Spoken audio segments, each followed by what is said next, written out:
Welcome to another movie review. This is the August one, and I'm going to be having a look at the Ritual, Apostle, and Tarot. So, as always, there are going to be spoilers. So, if you haven't watched any of these movies, then just make sure you watch them before watching the review. This is more of a look at the actual occult aspects, what they got right, what they didn't get right, all of that stuff. So if you're interested, check out the reviews. But as I said, there are spoilers. Just bear that in mind, right? But let's get into it.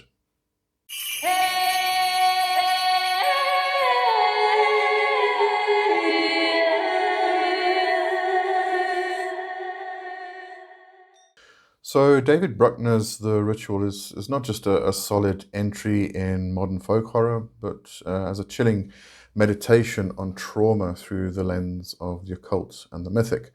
Adapted from Adam Neville's novel, the film follows four friends on a hiking trip through the remote forests of northern Sweden, where they soon encounter a series of supernatural forces that reflect both internal guilt and ancient power. While on the surface this is a survival horror story, it is deeply steeped in occult themes that elevate it beyond the usual tropes of the genre.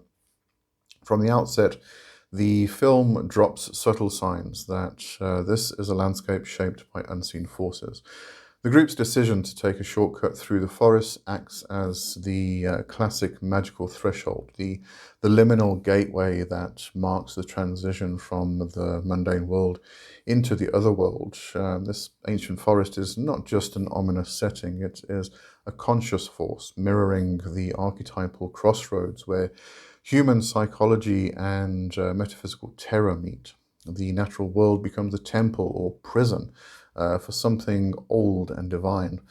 The occult centerpiece of the film is the entity known as Moder, who is an elk-like figure. Its worshippers consider it to be a Jotun and a child of Loki, or ancient godlike being drawn from Norse mythology. Unlike the common horror trope of a generic demon or ghost, Moder embodies an authentic lineage of pre-Christian worship. She is not malevolent in the way modern audiences may expect. She is divine, powerful, alien.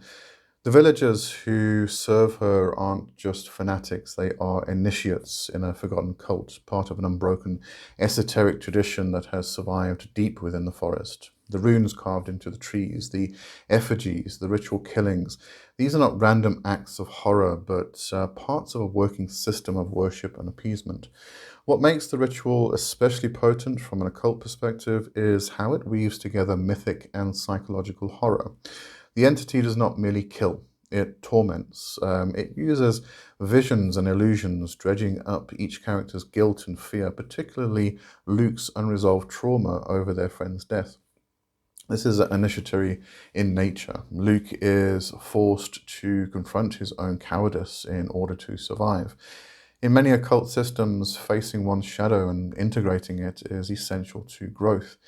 In this sense, Moder acts not just as a destroyer, but as an unwilling catalyst for transformation, the dark goddess or initiatrix.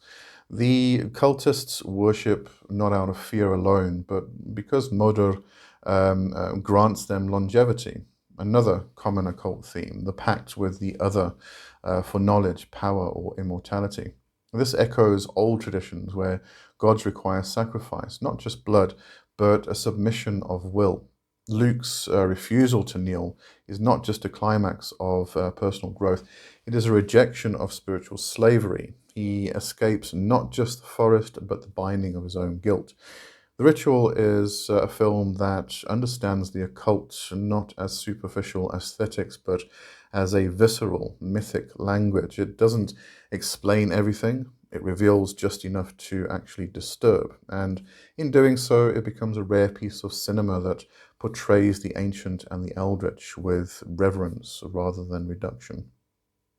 Gareth Evans' Apostle from 2018 is a brutal, atmospheric film that blends folk horror with deep occult undertones. Set in 1905, It follows Thomas Richardson as he infiltrates a mysterious cult on a remote island to rescue his kidnapped sister. But what begins as a tale of religious extremism quickly unfolds into something far darker, a story of ancient goddesses, sacrificial magic, and the corruption of sacred power.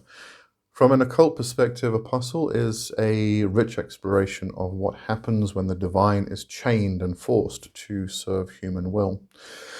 The film's central occult theme is the perversion of spiritual communion. The island's inhabitants worship a bound goddess, an earth spirit, who once granted them fertility and abundance. She is no metaphor. She exists physically, painfully, imprisoned in roots and brambles, fed with blood and flesh. This is not abstract belief, but magic made tangible, literalized ritual. The leaders of the cult do not worship her in reverence, but enslave her, draining her essence through blood sacrifice to power their utopia. Having said that, it is worth noting that it is not necessarily the personification of the goddess as a human figure that is what keeps the land fertile, but the land itself that takes a human host to form a symbiotic relationship with. This becomes apparent at the end when Richard is taken by the land to replace the previous host, who is now dead. The land itself is the goddess, not the human figure they depict her as. However, throughout the movie, there are clear alchemical echoes that form the narrative. The land becomes barren when the goddess weakens, as above, so below. The microcosmic reflects the macrocosmic. The goddess represents not just fertility, but the anima mundi, the soul of the world. And her imprisonment symbolizes the violent suppression of nature, the feminine, the spirit in the name of control. The island becomes a decaying body, a failed great work where spiritual gold is corrupted by ego and power. Thomas himself is a liminal figure. Once a missionary, his faith shattered, he enters the island not as a believer but as a seeker. His journey is initiatory. The descent into the underworld, confronting death, madness, and the numinous. His eventual communion with the goddess is not forced but freely given. Unlike the cult leaders, he does not attempt to harness her, he merges with her. In the final scene, his body roots into the land, his eyes glowing with the green fire of awakening. This is a mystical union, a hieros gamos of man and spirit. He becomes the island's new guardian, not through dominance, but through surrender.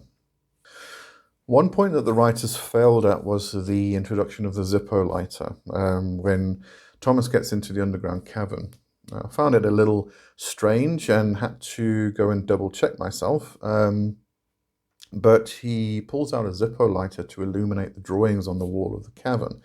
And the problem is the movie is apparently based in 1905, but the Zippo was only invented in 1932. So this was a bit of an oversight on the director's part. But from an occultist's lens, Apostle is not just folk horror, it is a cautionary tale of spiritual imbalance. It depicts the dangers of using magic to dominate rather than align, of binding gods rather than listening to them. It shows that the true sacred cannot be stolen, only received. The film is brutal, yes, but beneath the blood and rot is an esoteric truth that reverence, sacrifice, and spiritual death are necessary preludes to rebirth. And finally, Tarot from 2024, directed by Spencer Cohen and Anna Hallberg, attempts to blend teen horror with occult intrigue, but ultimately falls short of offering anything deeper than surface-level mysticism. The premise is promising. The group of friends use a mysterious tarot deck for fun, only to find themselves hunted down by the archetypal figures of the major arcana. The cards they actually drew, sealing their fate. It's a clever horror hook, and for viewers unfamiliar with the esoteric tradition behind tarot, it offers an entertaining enough ride. But for those with an occult background, tarot misses the mark, reducing a rich mystical system to a set of gimmicky jump scares. From the outset, the deck itself is positioned as the cursed artifact, an all too common trope that flattens when or what could have been a nuanced occult object. Tarot cards are not tools of malevolence, they are symbolic mirrors, archetypal keys to the psyche and the soul. The idea that drawing the wrong card invokes a deadly curse betrays a fundamental misunderstanding of what tarot actually is. Rather than using the deck as a gateway to inner or otherworldly revelation, the film presents it as a supernatural death sentence, the occult equivalent of don't read from the Necronomicon. Each character is killed or targeted by the entity corresponding to their drawn card, the magician, the high priestess, the hermit, and so on. But these archetypes are rendered as shallow horror villains rather than complex spiritual symbols. There's no exploration of their meanings, energies, or roles within the greater esoteric system of the tarot. The film doesn't engage with the initiatory structure of the major arcana, being the fool's journey from ignorance to enlightenment, which could have made for a compelling thematic arc. Instead, the cards are merely aesthetic, exotic masks for generic monsters.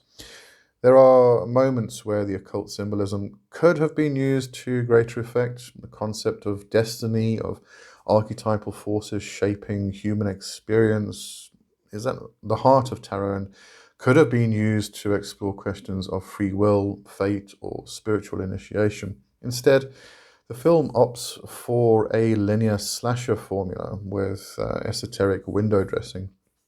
There's no gnosis here, there's just gore. From a ritual, magic, or esoteric tarot perspective, the film fails to engage with the deeper potential of its own premise. It could have drawn on real occult traditions, the Golden Dawn structure of the tarot, the planetary and elemental attributions, the pathworking implications of each card, but instead gives us vague mysticism and a haunted object trope that feels more like Final Destination with a divinatory facelift. That said, tarot is visually stylistic and may appeal to a younger audience unfamiliar with the tarot's real meaning, but for occultists, witches, or tarot readers, it will feel like a missed opportunity. The deck is shuffled, the symbols are dealt, but the magic never really manifests. Rather than invoking the profound archetypes of the major arcana, tarot merely dresses its ghosts in their clothes and hopes we won't notice the difference. All right, so that is the this movie review for August. Hope you enjoyed that. If you've got any questions of anything, any particular movies you would like me to review, then just drop in the comments and I'll add it to my ever-growing long list. All right, but yeah, I'll see you next month for another one. Cheers for now. Bye-bye.